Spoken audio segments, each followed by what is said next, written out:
Ni kitu gani ambacho Mungu katenda katika maisha yako? Asante mtu wa Mungu. Asante kwa kuniuliza hili swali. Ndio. Kwa sababu mimi ninapenda kusema ya kwamba tangu nilipoanza kuabudu mahali hapa katika kanisa la The Gospel Revival Mission Tanzania, Mbondole. Ninakumbuka nilikuwa siwezi kufanya vitu vingi sana. Kwanza nilikuwa sijaelewa ni nini ukuu wa Mungu. Kwanza nilikuwa sijaelewa kwamba nifanye nini ili Mungu. Nilikuwa nasikia neno la kwamba wanasema ukimwamini Kristo anaweza kukaa ndani yako nawe ndani yake. Hasa nikawa najiuliza kukaa ndani ya Kristo tunakaaje ndani ya Kristo. Lakini nilipokaa mahali hapa nimeendelea kujifunza nikiwa mchanga wa kiroho. Lakini niendelea kuvumilia vile nione nini mwisho wangu ambapoelekea nini nitavuna ambacho nitakachopanda mahali hapa.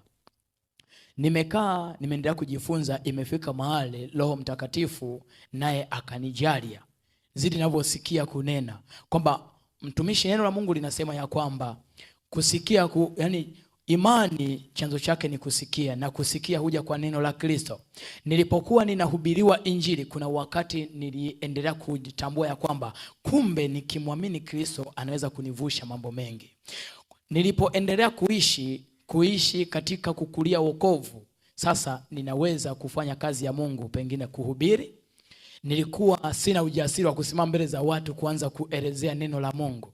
Nilikuwa siwezi kusimama mbele za Mungu, mbele za watu, kushika mic kuanza kuimba nyimbo za Bwana. Lakini nimeendelea kuishi hapa, nimeelewa ni nini kufanya kazi ya Mungu. Hivyo nimeweza kuimba, ninaweza kusimama hata kwenye umati wa watu hata wakiwa 1000, ninaweza kusimama kuhubiri neno la Mungu. Kwa hiyo zidi nilivyoishi na mchungaji wangu amezidi kunitunza na kunielekeza namna gani cha kufanya. Nenda 1, fanya 2 ili uende katika njia sahihi. Ndiyo nimeweza kujifunza mambo mengi katika kanisa hili. Amen. Ushauri wako kwa mtu ambaye hafahamu kanisa la GRM Mbondole, ndio, ushauri wako ni upi kwake? Ushauri wangu kwa mtu yule ambaye halifahamu au pengine analifahamu kanisa hili, lakini kuna moyo wa ugumu fulani ambao uko ndani yake, anashindwa kufika mahali hapa, au pengine anapotamani kuja kuna roho fulani ambayo inamzuia kufanyeje kufika. Ila kwa sababu mimi nimekaa mahali hapa, nimeona mkono wa Mungu ulivyonitendea mambo mengi, ninamshauri ya kwamba aweze kusogea, kwa sababu nina Mungu sema kwamba onjeni muone jinsi Bwana alivyo mwema. Kwa maana tukionja au tukisogea ili tuweze kuona kwenye madhabahu ya GRM kuna nini au kuna vitu gani ambavyo vinatokea.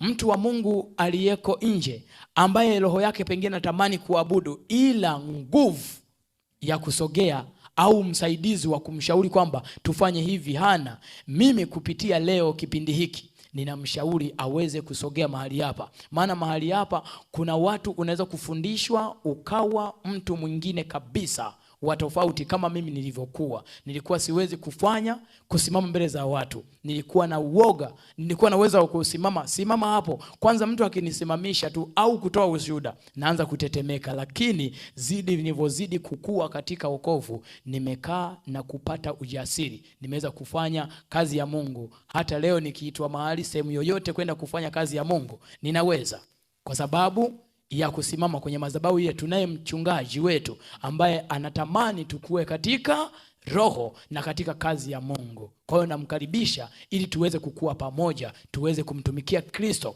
kwa pamoja. Amen, mtumishi. Mungu akubariki sana. Endelea kusali hapa GRM Mbondole. Pia mtumishi mwenzangu, karibu sana GRM Mbondole.